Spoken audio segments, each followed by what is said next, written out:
Episode 64. "But they already know," said Lupin. "At least the staff do." "Dumbledore hired you when he knew you were a werewolf?" Ron gasped. "Is he mad?" "Well, some of the staff thought so," said Lupin. "He had to work very hard to convince certain teachers that I'm trustworthy." "And he was wrong!" Harry yelled. "You've been helping him all the time!" He was pointing at Black, who suddenly crossed to the four-poster bed and sank on it, his face hidden in one shaking hand. Crookshanks leapt up beside him and stepped onto his lap, purring. Ron edged away from both of them, dragging his leg. "I have not been helping Sirius," said Lupin. "If you'll give me a chance, I'll explain. Look." He separated Harry's, Ron's, and Hermione's wands and threw each back to its owner. Harry caught his, stunned. "There," said Lupin, sticking his own wand back into his belt. "You're armed, we're not. Now will you listen?" Harry didn't know what to think. Was it a trick? "If you haven't been helping him," he said with a furious glance at Black, "how did you know he was here?" "The map," said Lupin. "The Marauder's map. I was in my office examining it." "You know how to work it?" Harry said suspiciously. "Of course I know how to work it," said Lupin, waving his hand impatiently. "I helped write it. I'm Moony. That was my friend's nickname for me at school." "You wrote?" "The important thing is, I was watching it carefully this evening because I had an idea that you, Ron, and Hermione might try to sneak out of the castle to visit Hagrid before his hippogriff was executed. And I was right, wasn't I?" He had started to pace up and down, looking at them. Little patches of dust rose at his feet. "You might have been wearing your father's old cloak, Harry." "How do you know about the cloak?" "The number of times I saw James disappearing under it," said Lupin, waving an impatient hand again. "The point is, even if you're wearing an invisibility cloak, you'll still show up on the Marauder's map. I watched you cross the grounds and enter Hagrid's hut. 20 minutes later, you left Hagrid and set off back toward the castle. But you were now accompanied by someone else." "What?" said Harry. "No, we weren't." "I couldn't believe my eyes," said Lupin, still pacing and ignoring Harry's interruption. "I thought the map must be malfunctioning. How could he be with you?" "No one was with us," said Harry. "And then I saw another dot moving fast toward you, labeled Sirius Black. I saw him collide with you. I watched as he pulled 2 of you into the Whomping Willow." "One of us," Ron said angrily. "No, Ron," said Lupin. 2 of you." He had stopped his pacing, his eyes moving over Ron. "Do you think I could have a look at the rat?" he said evenly. "What?" said Ron. "What's Scabbers got to do with it?" "Everything," said Lupin. "Could I see him, please?" Ron hesitated, then put a hand inside his robes.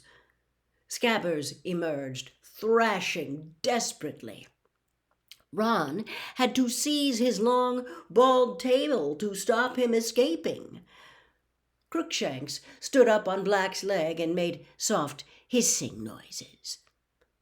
Lupin moved closer to Ron. He seemed to be holding his breath as he gazed intently at Scabbers. "What?" said Ron again, holding Scabbers close to him, looking scared. "What's my rat got to do with anything?" "That's not a rat," croaked Sirius Black suddenly. "What do you mean? Of course he's a rat." "No, he's not," said Lupin quietly. "He's a wizard." "An animagus," said Black, "by the name of Peter Pettigrew." Chapter 18. Moony, Wormtail, Padfoot, and Prongs. It took a few seconds for the absurdity of this statement to sink in. Then Ron voiced what Harry was thinking. "You're both mental." "Ridiculous," said Hermione faintly. "Peter Pettigrew's dead," said Harry. "You killed him 12 years ago." He pointed at Black, whose face twitched convulsively. "I meant to," he growled, his yellow teeth bared, "but little Peter got the better of me. Not this time, though." And Crookshanks was thrown to the floor as Black lunged at Scabbers.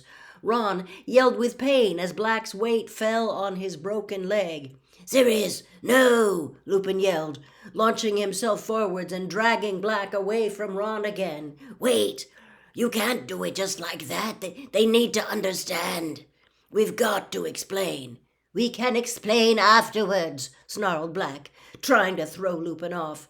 One hand was still clawing the air as it tried to reach Scabbers, who was squealing like a piglet, scratching Ron's face and neck as he tried to escape.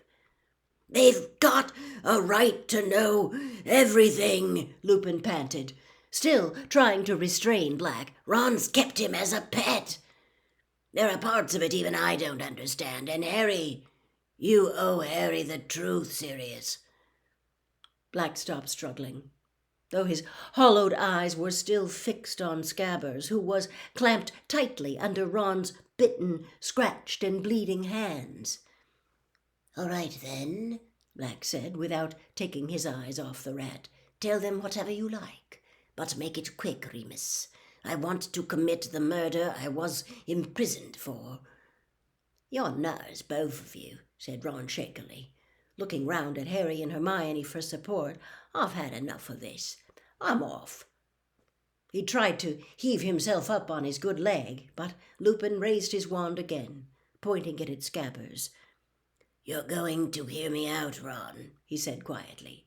"Just keep a tight hold on Peter while you listen." "He's not Peter, he's Scabbers!" Ron yelled, trying to force the rat back into his front pocket, but Scabbers was fighting too hard. Ron swayed and overbalanced, and Harry caught him and pushed him back down on the bed. Then, ignoring Black, Harry turned to Lupin.